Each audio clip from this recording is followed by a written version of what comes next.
এক দফা আন্দোলনে নামার ইঙ্গিত বিএনপির, জামায়াতের বিষয়ে সিদ্ধান্ত না আসায় সমালোচনা। এই যে 3 দিনের মিটিং হলো, একটা সিদ্ধান্ত আসতে পারলেন না জামাতকে নিয়ে কি করবেন। অতীতের যে কোনো আন্দোলনের চাইতে এবারে আন্দোলন আরো তীব্রতর হবে। বৃহৎ আমব্রেলার নিচে যতগুলো লাইক মাইন্ডেড দলকে সমাবেশ করানো যায় আমরা সেটি চেষ্টা করব। এবারও ব্যর্থ হবে বিএনপির সব প্রচেষ্টা। তাদের এই সকল অসাংবিধানিক প্রয়াস অতীতের মতো কোনো সুফল বয়ে আনবে না।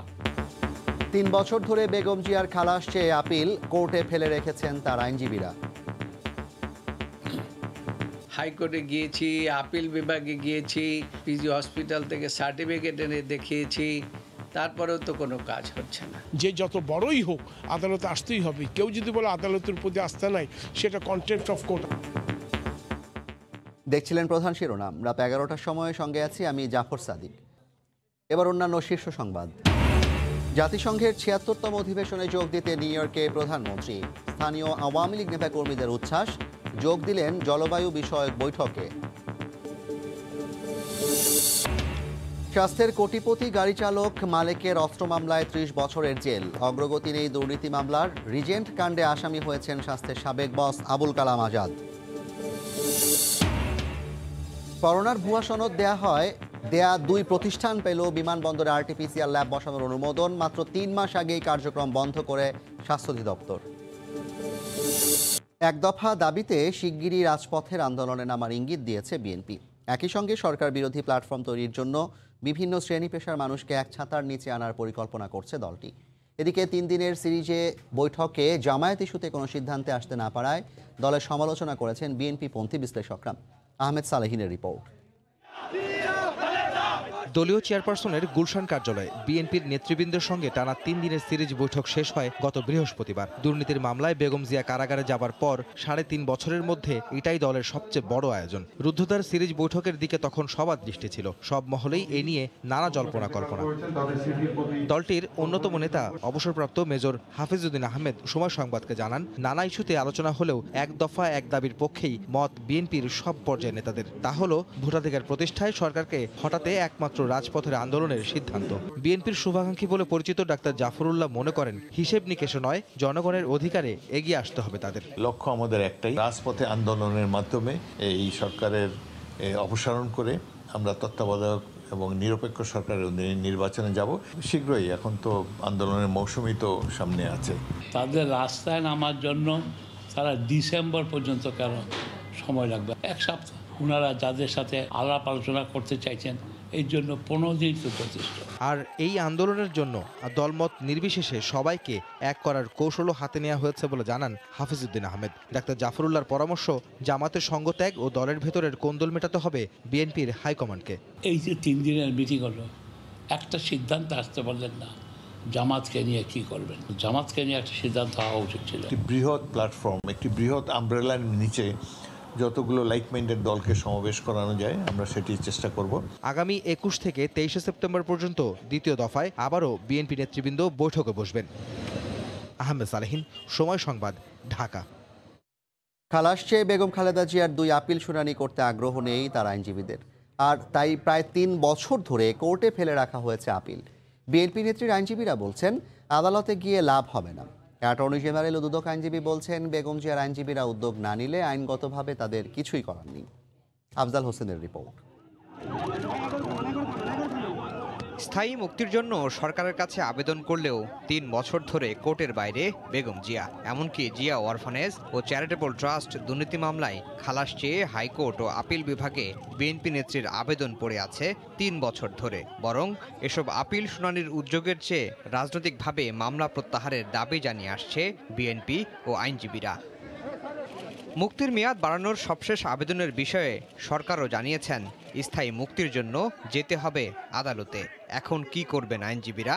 জানান, আইনগতভাবে তাদের আর কিছুই করার নেই, কেননা অতীত অভিজ্ঞতা সুখকর নয়। একের পর এক চেষ্টা করেছি, আপনার মাসের পর মাস হাইকোর্টে গিয়েছি, আপিল বিভাগে গিয়েছি, পিজি হসপিটাল থেকে সার্টিফিকেট এনে দেখিয়েছি, তারপরেও তো কোনো কাজ হচ্ছে না। দুদক আইনজীবী বলছেন, আদালত ছাড়া কোনোদিনই স্থায়ী মুক্তি মিলবে না বেগম জিয়ার। অ্যাটর্নি জেনারেল জানান, খালাসের আবেদন শুনানির উদ্যোগ নেওয়ার ক্ষেত্রে তাদের কোনো ভূমিকা নেই। হাইকোর্ট বিভাগে ওনাদের মামলাটা নিষ্পত্তি হয়েছে, আদালত ওনাদের ট্রায়াল করে শাস্তিটা বহাল রাখছেন, একটা ক্ষেত্রে বৃদ্ধি করেছেন। ওনাকে এটা শুনানি করার জন্য দরখাস্ত করতে হবে, তারিখ নির্ধারণের জন্য ওনাকে যেতে হবে। স্থায়ী মুক্তি এটা কখনো সম্ভব না একমাত্র আদালত ছাড়া। যে যত বড়ই হোক আদালতে আসতেই হবে। জিয়া অরফানেজ ট্রাস্ট ও চ্যারিটেবল ট্রাস্ট দুর্নীতি মামলায় 17 বছরের কারাদণ্ড হয় বেগম জিয়ার। এর মধ্যে 2 বছর 1 মাস 17 দিন জেল খেটেছেন তিনি। গত বছরের 25শে মার্চ পরিবারের আবেদনে সাময়িক মুক্তি পান সাবেক এই প্রধানমন্ত্রী। 4 দফায় তার মুক্তির মেয়াদ 2 বছর বাড়ে। আফজাল হোসেন, সময় সংবাদ, ঢাকা। আওয়ামী লীগের সাধারণ সম্পাদক ওবায়দুল কাদের বলেছেন, এবারও বিএনপির সব প্রচেষ্টা ব্যর্থ হবে।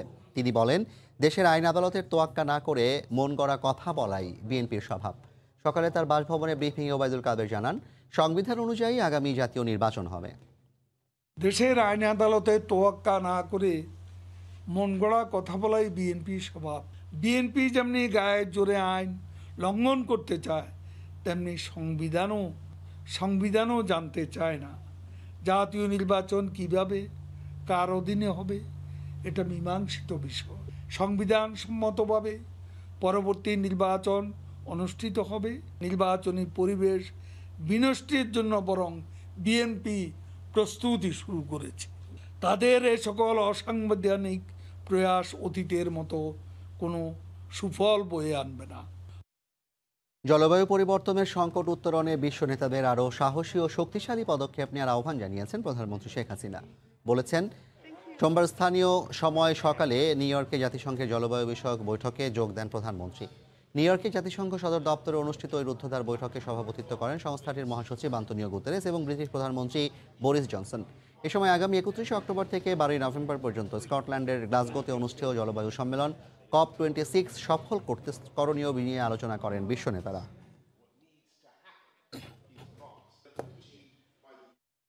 এদিকে এর আগে জাতিসংঘ সাধারণ পরিষদের 76তম অধিবেশনে যোগ দিতে বাংলাদেশ সময় সোমবার ভোরে নিউ ইয়র্কে পৌঁছান প্রধানমন্ত্রী শেখ হাসিনা। বিমানবন্দরে তাকে স্বাগত জানান বাংলাদেশের রাষ্ট্রদূত ও জাতিসংঘের স্থায়ী প্রতিনিধি। এ সময় আওয়ামী লীগ নেতাকর্মীদের আনন্দ উল্লাস ও স্লোগানে উৎসব মুখর পরিবেশের সৃষ্টি হয়। নিউ ইয়র্ক থেকে হাসানুজ্জামান সাকির রিপোর্ট। ঠিক 2 বছর পর নিউ ইয়র্কে প্রধানমন্ত্রী শেখ হাসিনা। বাংলাদেশ বিমানের একটি বিশেষ ফ্লাইটে রোববার বিকেলে প্রধানমন্ত্রী Sheikh Hasina John F Kennedy আন্তর্জাতিক বিমানবন্দরে এসে পৌঁছালে তাকে স্বাগত জানান বাংলাদেশের রাষ্ট্রদূত ও জাতিসংঘের স্থায়ী প্রতিনিধি। সন্ধ্যার আগে নিউ ইয়র্কের ম্যানহাটানে হোটেলে পৌঁছান শেখ হাসিনা। সেখানে বাংলাদেশ দূতাবাস ও জাতিসংঘের স্থায়ী মিশনের কর্তা ব্যক্তিরা তাকে স্বাগত জানান।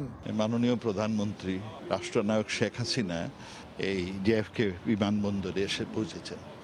ওনার স্বাস্থ্য এবং সবকিছু ভালো আছে। এদিকে প্রধানমন্ত্রীকে স্বাগত জানাতে বিমানবন্দরে ভিড় করেন শত শত নেতাকর্মী। তাদের আনন্দ উল্লাস ও স্লোগানে উৎসব মুখর পরিবেশের সৃষ্টি হয়। যুক্তরাষ্ট্রের বিভিন্ন অঙ্গরাজ্য থেকে হাজার হাজার নমোদিক সৈনিক আজকে তাকে অভ্যর্থনা জানানোর জন্য এখানে উপস্থিত হয়েছে। এখানে অসংখ্য মানুষ আনন্দ উল্লাসে ফেটে পড়েছে।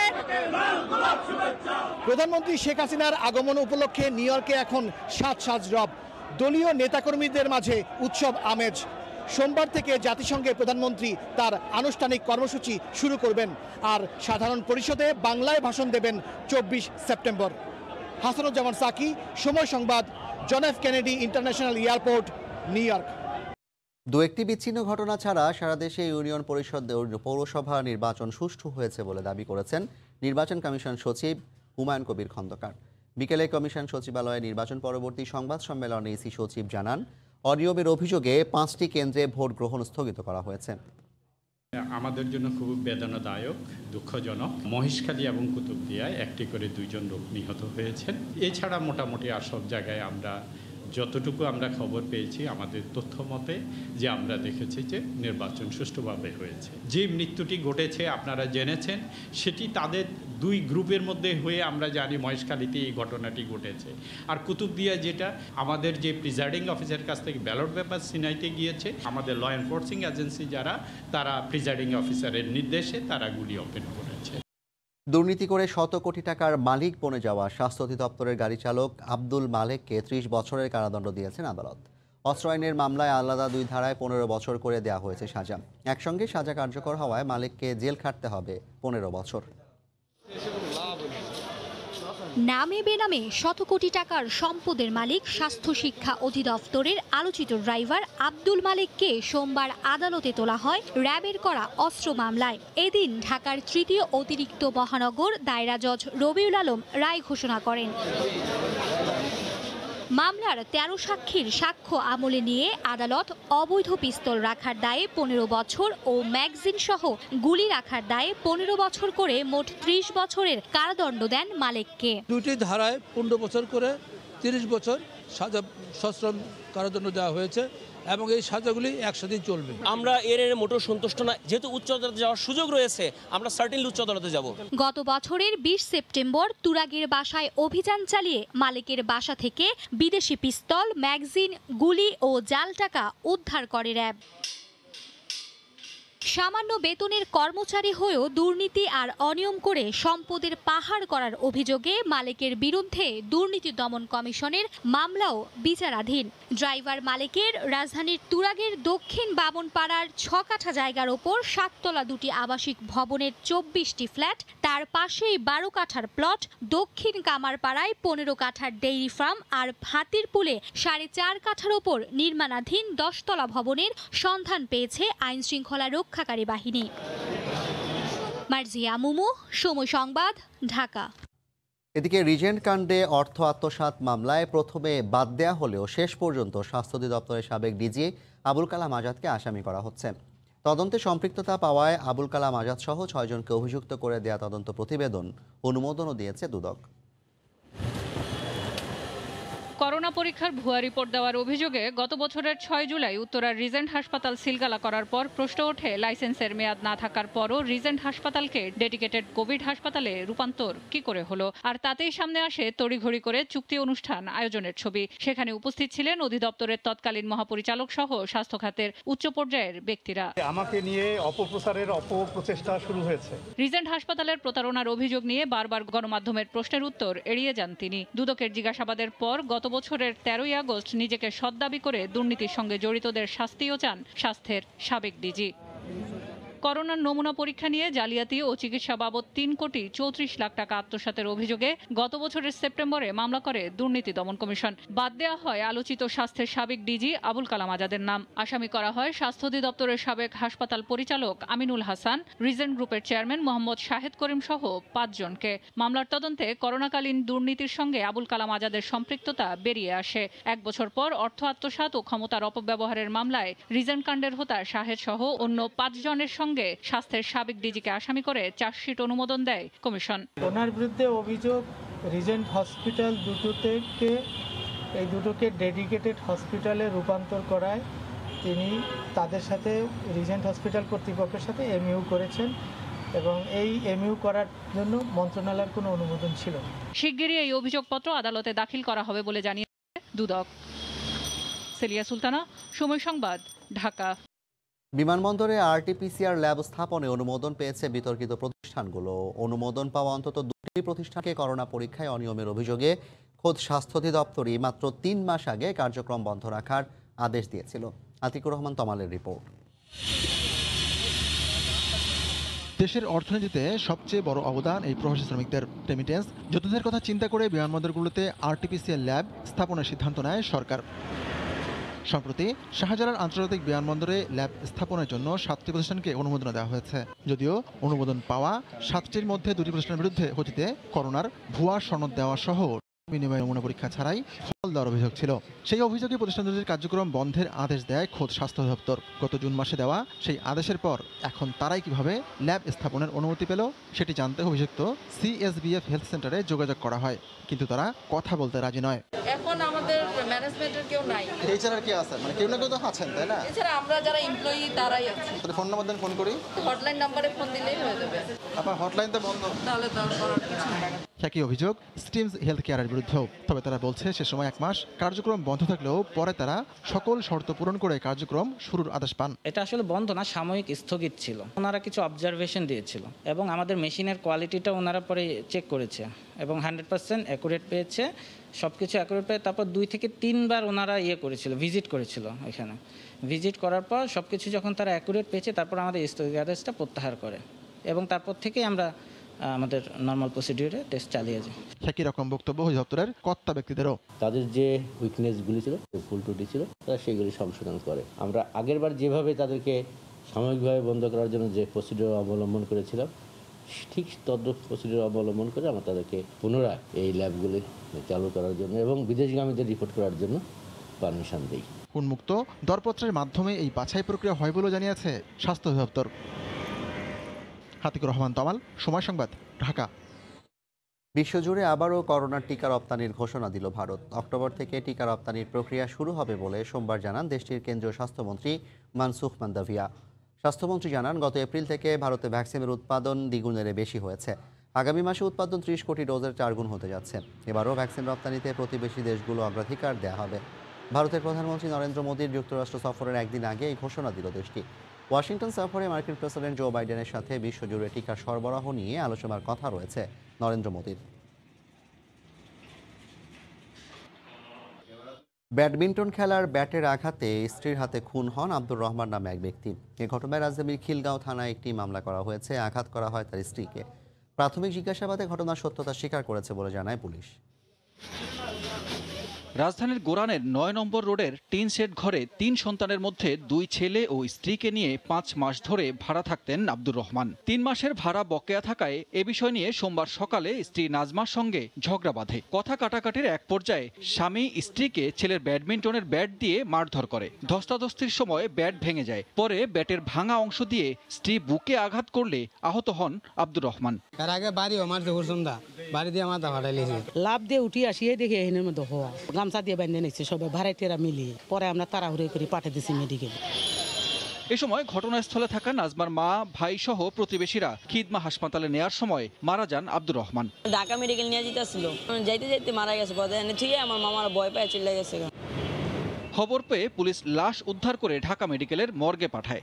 আব্দুর রহমানের বড় ভাই আব্দুল সালাম বাদী হয়ে মামলা করলে নাজমা আক্তার আমাদের হেফাজতে আছে এবং সে প্রাথমিকভাবে এটাই স্বীকার করে। 3 সন্তানের বাবা আব্দুর রহমান কারাউন বাজার থেকে মুরগি আনা নেয়ার শ্রমিক হিসেবে কাজ করতেন।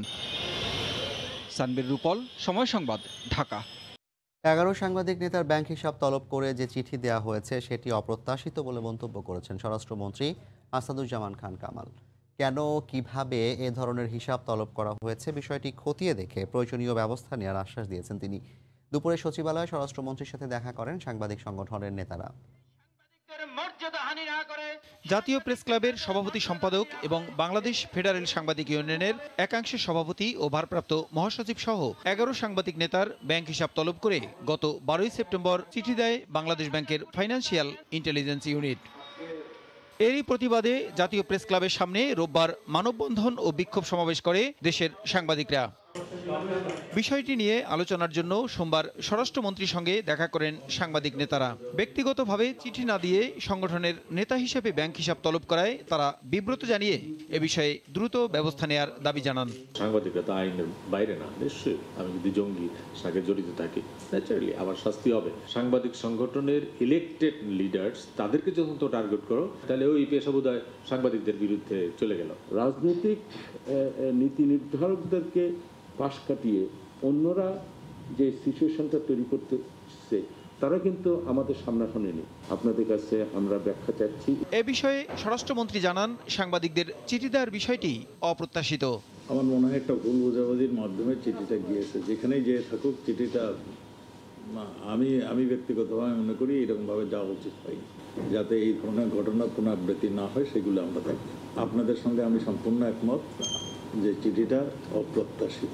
ভবিষ্যতে এমন বিব্রতকর পরিস্থিতি এড়াতে সজাগ দৃষ্টি থাকবে বলে আশ্বাস দেন স্বরাষ্ট্রমন্ত্রী। প্রসূন আশিস, সময় সংবাদ, ঢাকা। দেশের পুঁজিবাজার সহ অন্যান্য খাতেও বিদেশি বিনিয়োগ বাড়ানোর লক্ষ্যে সুইজারল্যান্ডের জুরিখে বাংলাদেশ সিকিউরিটিজ অ্যান্ড এক্সচেঞ্জ কমিশনের আয়োজনে রোড শো এর প্রথম পর্ব শেষ হয়েছে। এতে দেশে বিদেশি বিনিয়োগ আগের তুলনায় বাড়বে বলে আশাবাদ ব্যক্ত করেন অনুষ্ঠানে অংশ নেওয়া অতিথিরা। জুরিখ থেকে বিস্তারিত লুৎফর রহমান বাবুর রিপোর্টে। বাংলাদেশ সিকিউরিটিজ অ্যান্ড এক্সচেঞ্জ কমিশনের জুরিখ রোড শোতে দেশের বর্তমান অর্থনৈতিক পরিস্থিতি, সেই সাথে দেশের উন্নয়নের নানা পরিসংখ্যান তুলে ধরা হয়। দিনব্যাপী নানা সেশনের আয়োজন ছিল এই রোড শোতে। তলাবিহীন জুড়ি থেকে আজকের বাংলাদেশ নানা পরিসংখ্যানের মাধ্যমে বিষয়গুলো তুলে ধরেন সংশ্লিষ্টরা। এই রোড শোগুলো হলো অনেক ইনফরমেশনগুলো ওরা জানতে পারে, তাদের ইনভেস্টমেন্ট কতটুকু সিকিউর, তারা যে প্রফিট করবে এটা তারা রিপেট্রিয়েট করতে পারবে না তাদের দেশে। বাংলাদেশের যে গ্রোথ প্রসপেক্ট, এটা কেউ আটকে রাখতে পারবে না, এটা কন্টিনিউয়াসলি গ্রো করছে। আয়োজক সংস্থারা আশাবাদ ব্যক্ত করে বলেছেন, এই রোড শোগুলোর মাধ্যমে দেশে বিদেশি বিনিয়োগ আরও বাড়বে। এটা খুব পটেনশিয়াল একটা মার্কেট। এই রোড শো থেকেই বিনিয়োগকারীরা দেশে বিনিয়োগের চরমভাবে উৎসাহ পাবে বলে আমি আশাবাদী। এখানে ইনভেস্টমেন্ট আমরা আসলে দুইটা দিক থেকে চিন্তা করছি, একটা হচ্ছে ফরেন ডাইরেক্ট ইনভেস্টমেন্ট আর একটা হচ্ছে পোর্টফোলিও ইনভেস্টমেন্ট। তা আমার যেটা মনে হয় যে হয়তো রিসেন্টলি আমরা কিছু পোর্টফোলিও ইনভেস্টমেন্ট দেখতে পারি। আর এতে অংশগ্রহণ করেছিলেন প্রবাসী বাংলাদেশি ব্যবসায়ী নেতারাও। তারা বলেছেন, দেশে বিনিয়োগে যে বাধা তা দূর হলে দেশে বিদেশি বিনিয়োগ আরও বাড়বে। বাংলাদেশের ভবিষ্যৎ ব্যবসা উন্নয়নে বিদেশি ইনভেস্টমেন্টের ব্যাপারে ওনারা অনেক আলোচনা করেছেন। আশা করি এটা ফলপ্রসূ হবে। জুরিখের রোড শোতে গেল কয়েক দশকে ধীরে ধীরে বাংলাদেশের উন্নয়নের যে চিত্র ও বর্তমান অর্থনৈতিক অবস্থার বিস্তারিত তুলে ধরেন সংশ্লিষ্টরা। তারা বলেছেন, বাংলাদেশের অর্থনীতিতে আরও বেশি কীভাবে প্রবাসী বাংলাদেশিদের সম্পৃক্ত করা যায় এ নিয়ে সংশ্লিষ্টদের আরও বেশি ভাবা দরকার। সুইজারল্যান্ডের জুরিখ থেকে মোহাম্মদ লুৎফর বাবু, সময় সংবাদ। এতক্ষণ দেখছিলেন দেশ বিদেশের খবর। এবার খেলার সময়ের বিস্তারিত জানবো জুলমান সাদিক জ্যাভলিনের কাছে।